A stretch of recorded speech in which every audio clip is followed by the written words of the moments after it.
सब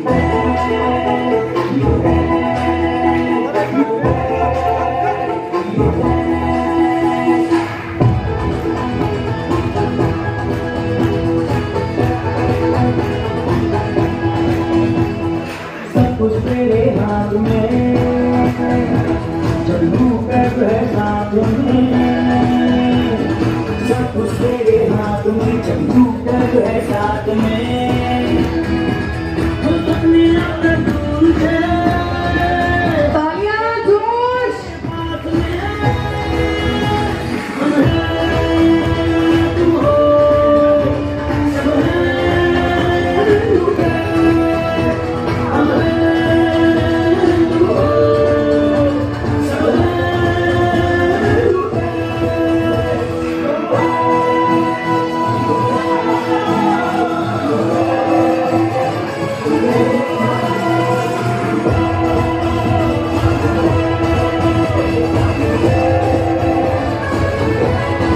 जो लोग आगे खड़े हैं प्लीज आप लोग सब बैठ जाइए, अपनी कुर्सियों की तरफ चले जाइए। प्रोफेशनल फोटोग्राफर है जो आप सभी की खूबसूरत सी फोटो क्लिक कर रहे हैं।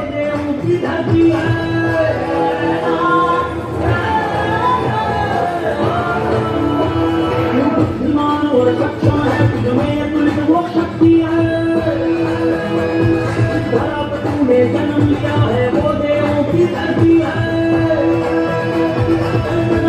और आगे और दिल से ये आवाज मिला, हम हैं, तुम हो, सब हैं। ढेर सारी बधाइयाँ। कभी भी अपनी टीम के साथ कम्युनिकेशन गैप कभी नहीं आना चाहिए। मैं ये कहता हूँ जैसे डायमंड सर बैठे हैं, आप प्लेटिनम सर बैठे हैं, गोल्ड सिल्वर ब्रॉन्ज सारे बैठे हैं, अपने को कभी ईगो नहीं पालना चाहिए। कुछ छोटी चीजें हैं, टीम टूटने के बहुत सारे रीजन होते हैं, लेकिन एक ही रीजन होता है कि आप एक रीजन के बल पर, एक आपके वर्चू जो आपकी शख्सियत के अंदर है उसके बल पर आप पूरी टीम को खड़ा रख सकते हो। यानी कि अपनी जो शख्सियत है उसके अंदर कुछ ऐसी खासियत पैदा करनी चाहिए, कुछ एक तो ऐसे मतलब वर्चू होने चाहिए, गुण होने चाहिए अपने अंदर कि लोग अपने से कनेक्ट रहने के लिए बहाने ढूंढे, या अपना जो एक जैसे मैग्नेटिक साइकिल होता है उसमें जैसे अट्रैक्शन आता है, अट्रैक्ट करती है, वैसे लोग अपने से अट्रैक्ट हों। और वो अट्रैक्ट कब होंगे? जब अपने अंदर, अपने कैरेक्टर के अंदर, अपनी शख्सियत के अंदर कुछ ऐसे वर्चू होंगे जो हमें दूसरे से अलग करें, खास बनाएं या बेमिसाल बनाएं, जो दूसरों के अंदर नहीं हो। एक्चुअल में लीडरशिप का मतलब यही होता है। लीडर वो होता है जो अपने आप से बहुत आगे की सोचे, अपनी टीम से बहुत आगे की सोचे, वो टीम को अगुवाई करे। अगुवाई कब करेगा? जब वो अपना जो विजन है अपने आप से और अपनी टीम से बहुत आगे लेके चले, तो उसका मतलब आता है कि इसके अंदर लीडरशिप की वर्च्यू हैं, ये अपनी लीडरशिप एस्टेब्लिश कर सकते हैं। तो ओवरऑल लोग क्या होते हैं कि प्लेटिनम बने, डायमंड बने, कोई हो, मतलब कंपनियों की अलग अलग कोई भी रैंक हो सकती है, लेकिन मैं अपने यहाँ पर बात करके जैसे, तो अपने को कभी ईगो नहीं आना चाहिए कि मैं ये रैंक पर स्टैंड कर गया, मेरी टीम है, कोई प्रॉब्लम आ गई, मैं कॉल पिक करूं ना करूं कोई फर्क नहीं पड़ता। फर्क पड़ता है साहब, आज कॉल हम भी पिक करते हैं, ऐसा नहीं है भाई, कोई भी ये सिस्टम है। अगर कोई कंपनी का डायमंड है, कोई कंपनी का सीएमडी है, तो वो एक ये मान के चलो कि एक सिस्टम के पार्ट है। वही कंपनी मैनेजमेंट किसके पीछे है? लीडर्स के पीछे है। कंपनी को बिल्ड स्टैंड कौन करता है? लीडर्स करता है। कंपनी को बनाता कौन है? लीडर्स बनाते हैं। अगर आप लोग सारे नहीं होते तो यूटेक आज जिस रूप में है क्या होता? तो ओवरऑल अपने को हमेशा टीम के साथ कनेक्ट होना चाहिए। अपनी जो कंपनी का इंट्रो, काफी लोग क्या होता है, अरे सर मैं यूटेक कर रहा हूं, आप आ जाइए, मतलब उनका इन्विटेशन कैसे है लोगों को पता नहीं होता। कई 10-10 साल, 8-8 साल, 5-5 साल का एक्सपीरियंस होता है, उनको ये पता नहीं होता कि मेरे को एक्चुअल में इनविटेशन कैसे देना है। बाद में बोलते हैं कि सर रिजेक्शन फेस कर रहा हूं, मैं मतलब इतने लोगों को भेजा, मेरे 3 लोग ज्वाइन हुए, मैंने 20 लोगों को भेजा। एक्चुअल में होता क्या है, कंपनी का जब भी इंट्रो आप करो कंपनी का नाम आना चाहिए लास्ट में। प्लान 1-1 घंटे तक खींचते रहते हैं। मैं कहता हूं प्लान 10 मिनट के अंदर आपको पूरा क्लियर कर देना है, यानी कि मेन पॉइंट बताना है। कोई कैसा भी बड़ा से बड़ा लीडर हो जिसको 20 साल का एक्सपीरियंस हो, किसी भी कंपनी से आया हो, आप अगर जब नई कंपनी का प्लान देते हैं ना तो उसको मुश्किल से 20% ही समझ आता है। आप चाहे 1 घंटा लगाइए, चाहे 10 मिनट में क्लोज करिए। तो ओवरऑल अपने को मतलब फर्स्ट में ये देखना है कि लीडर कैसा है, उसका स्टैंडर्ड क्या है, अब वो किस तरीके से बात कर रहा है, मैं इसको किस वे में जाके बात करूं, कैसे प्लान को प्रेजेंट करूं। 1 घंटा ले रहा है, अगर मैच्योर लीडर है तो आपकी बात यानी कि जो आपने अप्रोचिंग की वहां के वहीं फिनिश, वो बंदा कभी नहीं जुड़ेगा। तो ओवरऑल कंपनी को उस तरीके से प्रेजेंट करिए कि सर मैं एक ऐसी कंपनी में काम कर रहा हूं जो लास्ट 3 साल से ये मुकाम पर पहुंची है या 4थी साल रनिंग में चल रही है। आज इंडिया के यानी कि नेटवर्क मार्केटिंग के अंदर टॉप ट्रेंड कर रही है।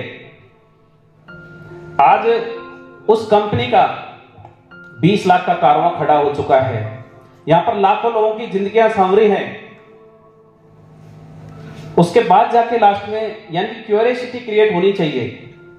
अपन उसकी क्यूरियोसिटी, काफी लीडर्स जैसे आते हैं, मैं कई जूम मीटिंगों में रहता हूं, सुनता रहता हूं, तो बीच बीच में मेरे को, तो मेरा ओवरऑल कहने का मतलब यह है कि जब तक आप क्यूरियोसिटी या नीड क्रिएट नहीं करेंगे कभी क्लोजिंग नहीं होगी।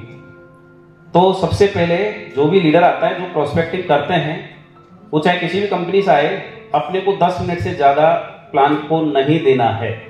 अपनी जो यूएसपी है बताइए, क्या इससे अलग अदर कंपनियों से अलग है वो बताइए। लास्ट में जाके आपकी क्लोजिंग होना तय है। आपका कॉन्फिडेंस लेवल क्या है। देखो, एक आपने देखा होगा लीडरशिप के अंदर आता है, आज इस स्टेज पर खड़े होके मैं कुछ भी ड्रेस सेंस में आऊं मायने नहीं रखता, यहां पर आपका कॉन्फिडेंस बोलता है। जब आईएएस के इंटरव्यू देने जाते हैं, यूपीएससी अपन जब मेंस के बाद में, तो वहां पर सारे यानी कि वो स्टेज तो फाइट करके जाते ही हैं, वहां पर देखते क्या है, क्या देखते हैं जब इंटरव्यू के अंदर सारे वो ऐसे तो ही नहीं कोई 10वीं पास करके उसमें इंटरव्यू में चला गया, जो प्री वो फाइट करेगा, मेंस करेगा, तब जाके इंटरव्यू में जाएगा। वहां पे देखते क्या है, उसका माइंडसेट क्या है, उसका कॉन्फिडेंस क्या है, ये इस पोस्ट के काबिल है या नहीं है। तो ये देखते हैं कि इसका प्रेजेंट करने का तरीका, इसका रिएक्ट करने का तरीका क्या है। तो ओवरऑल ये चीजें अपने अंदर होनी चाहिए काफी। अब जैसे मैं कम्युनिकेशन पे बात कर रहा था, मैं एक और सेकंड आपको, कम्युनिकेशन की पावर क्या होती है। आप टीम से कनेक्ट होते हो, कनेक्ट रहते हो, तो आपको कहां तक पहुंचा सकती है। एक वापस में आपको सोशल वे में एक स्टोरी के माध्यम से आपको एक कम्युनिकेशन पावर या रिलेशन बिल्ड करने की जो इसके पीछे एक पावर होती है, वो किस तरीके से काम करती है, और जो कम्युनिकेशन गैप आता है वो किस तरीके से टीम इन्हीं रिश्तों को खत्म कर देता है। एक वापस बात कर लेते हैं कि प्रेम और प्रेरणा, पहले तो वो एक दूसरे के हो नहीं पाए, लेकिन यहां पर दोनों को मिला देते हैं। वही प्रेम नाम का लड़का और प्रेरणा नाम की लड़की, दोनों हस्बैंड वाइफ होते हैं। होता क्या है, शादी के कुछ दिनों बाद दोनों में कुछ अनबन हो जाती है, कंडीशन उस स्टेज पर पहुंच जाती है कि डाइवोर्स के लिए यानी कि पिटीशन फाइल करने की कंडीशन आ जाती है, और वो उस स्टेज पर जाके लीगल यानी कि लिटिगेशन में आ जाते हैं, और एक दिन वो चलता रहता है। एंड में जाके जिस दिन उसका डाइवोर्स डिग्री होता है, उस दिन आके यानी कि जैसे वाइफ पिटीशन फाइल करती है, हस्बैंड पहले तो उसको प्रोटेस्ट करता है, उसके बाद में वो भी कंसेंट दे देता है कि भाई ठीक है, हम नहीं रह सकते एक साथ, क्योंकि कम्युनिकेशन बीच में रहा नहीं। एंड में जाके जब वो निकलते हैं कोर्ट से, तो हस्बैंड यानी कि प्रेरणा के पास जाता है कि प्रेरणा, तू केस जीत गई, इसलिए तेरे लिए बहुत बहुत बधाई, और मैं चाहता हूं, ईश्वर से प्रार्थना करता हूं कि तेरा जो नेक्स्ट पारी रहे बहुत अच्छी रहे, और जो मैं नहीं दे पाया वो तेरे को नेक्स्ट बारी में मिले। तो मेरी ऐसी विशिंग है। अब इतना सुनने के बाद में प्रेरणा बोलती है कि प्रेम जीती मैं ही नहीं, यानी कम्युनिकेशन का पावर देखिए आप, एक जीत कर भी हार जाता है और एक हार कर भी जीत जाता है। आप देखिएगा कि कैसे हार कर जीता जाता है, कैसे जीत कर हारा जाता है, जो कम्युनिकेशन की पावर है। तो प्रेरणा बोलती है प्रेम से कि प्रेम केस मैं ही नहीं जीती, केस तो आप भी जीते हैं, क्योंकि आप भी तो मेरे से अलग होना चाहते थे। ओवरऑल दोनों में कम्युनिकेशन स्टार्ट होता है। आप देखिएगा टीम के साथ में आपका अगर गैप है, जब रिलेशन को एक कम्युनिकेशन गैप ब्रेक कर सकता है, तोड़ सकता है रिलेशनशिप को, तो टीम तो बहुत बड़ी बात है। तो जब बात स्टार्ट होती है, प्रेरणा बोलती है कि केस तो आप भी जीते हैं, आप भी मेरे से अलग होना चाहते थे, तो मैं मतलब उसकी आंखों में आंसू होते हैं, वो उसको विश नहीं करती। लास्ट में ये कहती है, मतलब उसके आंसू आके जब वो थोड़े से अतीत में जाती है कि कैसे हमने पल गुजारे, तो आंखों में आंसू भरते हुए वो पूछती है कि प्रेम तेरी तबीयत कैसी है। प्रेम कुछ सोचता है और वो बोलता है कि इसको कैसे रिप्लाई करूं कि प्रेरणा तबीयत तो मेरी अब ऐसे ही रहती है, मतलब खराब होती रहती है, क्योंकि मैं अपनी केयर नहीं रख पाता, तू जो मेरे साथ नहीं है, मैं टाइम पर दवाई नहीं ले पाता, तो थोड़ा इमोशंस जो इमोशनल लेवल है वो बढ़ जाता है। प्रेरणा के आंखों से आंसू गिरने लगते हैं कि प्रेम ये सिचुएशन, ये कंडीशन नहीं आती, लेकिन आपने मेरे पर इतने ब्लेम लगाए कि मेरे को मजबूर होके इस स्टेज पर जाना पड़ा, ये डिसीजन लेना पड़ा, ये स्टेप उठानी पड़ी। तो प्रेम बोलता है कि प्रेरणा तो कह तो सही रही है, गलती मेरे से भी हुई है कि मैंने तेरे पर ब्लेम लगाए, मैं लोगों की, घर वालों की या परिवार वालों की या गांव वालों की या दोस्तों की बातों में आ गया, मैंने तेरे पर ब्लेम लगाए, लेकिन तूने भी तो मेरे को दहेज का लोभी और मतलब इतना लालची साबित कर दिया।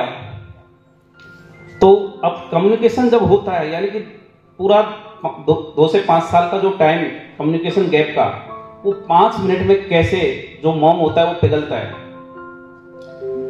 तो ओवरऑल जब बात होती है तो प्रेम बोलता है कि अब इससे कुछ कहूं कि ये केस तो डिसाइड हो गया, डाइवोर्स हो गया, लेकिन क्या हम वापस एक साथ एक दूसरे के जैसे थे वैसे रह सकते हैं? लेकिन वो कह नहीं पाता। प्रेरणा उसकी आंखों में कुछ समझती है कि ये कुछ कहना चाह रहा है, लेकिन बोल नहीं पा रहे। तो प्रेरणा बोलती है कि प्रेम बोलो आप कुछ जो भी कहना चाहते हैं, क्या कहना चाहते हैं, अब हम कब मिलेंगे, कैसे, क्या मतलब उस तरीके से। तो प्रेम बोलता है कि प्रेरणा क्या हम वापस एक हो सकते हैं? भाई गलती आपकी है, गलती मेरी भी है। प्रेम और प्रेरणा दोनों उस स्टेज पर आ जाते हैं।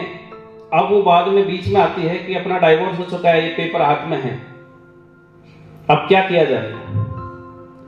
तो कुछ देर बाद सोचने के बाद प्रेरणा बोलती है कि प्रेम आप यस करिए कि लाइफ में कभी ऐसी घड़ी, ऐसा टाइम नहीं आएगा कि ये तो केवल कोर्ट के या पेपर हैं, ये हमारा रिश्ता डिसाइड नहीं कर सकते।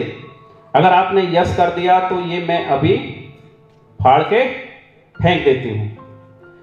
तो प्रेम यस करता है और प्रेरणा उस कॉन्फिडेंस के साथ में उन पेपरों को फाड़ देती है। तो ओवरऑल मेरा कहने का मतलब, कम्युनिकेशन गैप कभी भी हमारे आड़े या बीच में नहीं आना चाहिए, क्योंकि कम्युनिकेशन एक ऐसी चीज है, वो स्किल है कि आप दुश्मन को भी अपना बना सकते हैं। तो काफी चीजें ऐसी होती हैं, जैसे मैं ईगो की बात कर रहा था, उस पर मैं आपको छोटा सा एक एग्जांपल देता हूं।